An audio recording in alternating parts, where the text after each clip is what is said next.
Hello friends, happy kitchen চ্যানেলে সবাইকে স্বাগত। আশা করি সবাই ভালো আছে।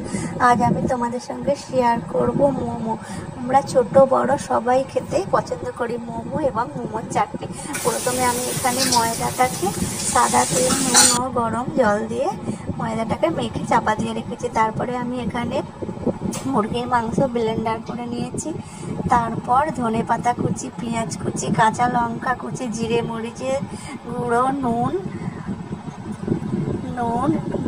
গরম মশলার গুঁড়ো, পাতিলেবুর রস ও সোয়া সস আর আদা রসুন বাটার দিয়ে আদা রসুনটাকে আমি ভেজে নিয়েছি। সেটাকে আমি দিয়ে এটাকে মাখিয়ে নিয়েছি। তারপর আমি ছোট মোমো আকৃতি ছোট লুচি মতো করে তারপরে আমি পুরটাকে দিয়ে এইভাবে সোজাভাবে এইভাবে আমি ওটাকে মুড়েছি।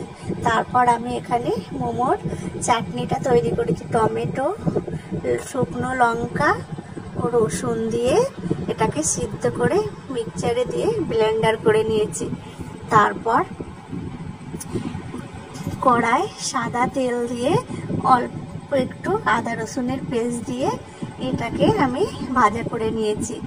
অল্প একটু নুন ও টমেটো সস, টেস্টটাকে বাড়ানোর জন্য আমি একটু টমেটো সস দিয়ে এটাকে ভালো করে চাটনি তৈরি করে নিয়েছি। তারপর আমি এখানে গরম জল বসিয়ে দিয়েছি। ছিদ্র গামলা নিয়ে মোমোগুলোকে সাজিয়ে এটাকে একটা ঢাকনা দিয়ে মুড়ে দিয়েছি। তারপর এটাকে ভাপিয়ে নিয়ে আমি কমপ্লিট করেছি মোমো। গাইজ, আমার চ্যানেলকে লাইক অ্যান্ড সাবস্ক্রাইব করে বন্ধুদের সঙ্গে শেয়ার করে দাও। যারা করেছে অতিরিক্ত শুভেচ্ছা, যারা এখনো করনি প্লিজ প্লিজ প্লিজ